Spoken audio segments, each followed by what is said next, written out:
here. Hold on, wait for the microphone, please. Hi, so despite the number of offensive yards that you guys had today, what areas do you think you can improve on before playing Stanford next week? Everyone. In every phase, offensively, defensively, special teams, there's always mistakes you make that are magnified in defeat or concealed in victory. And again, go in there and own the good things you did and repair the things that we need to repair. The middle, Andrew.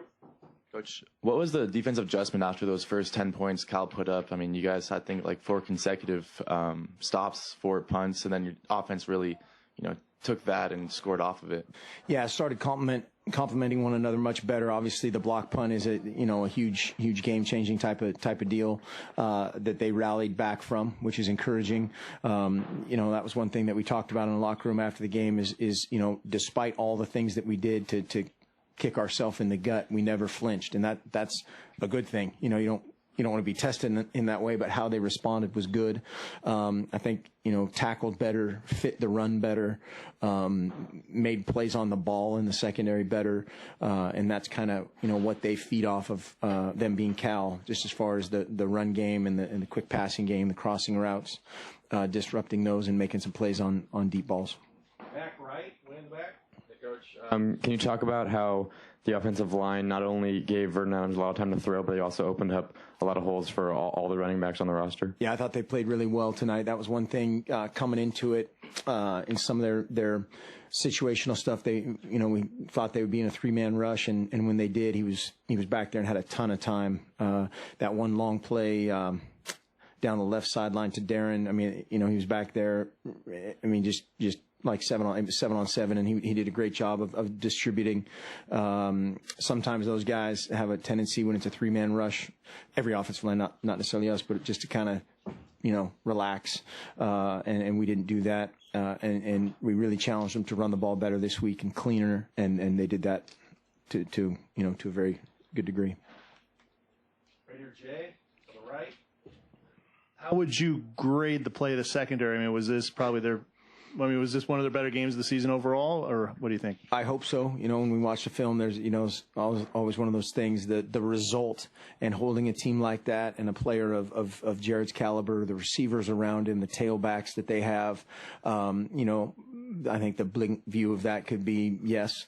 Then sometimes you watch the tape and you drop a guy on a route and this guy was wide open and they missed, and so you can't make those generalizations too much, but encouraged by just their response to some things, whether it's good or bad, and should be playing with a ton of confidence going forward. Coach Pelham's in the back. Next question.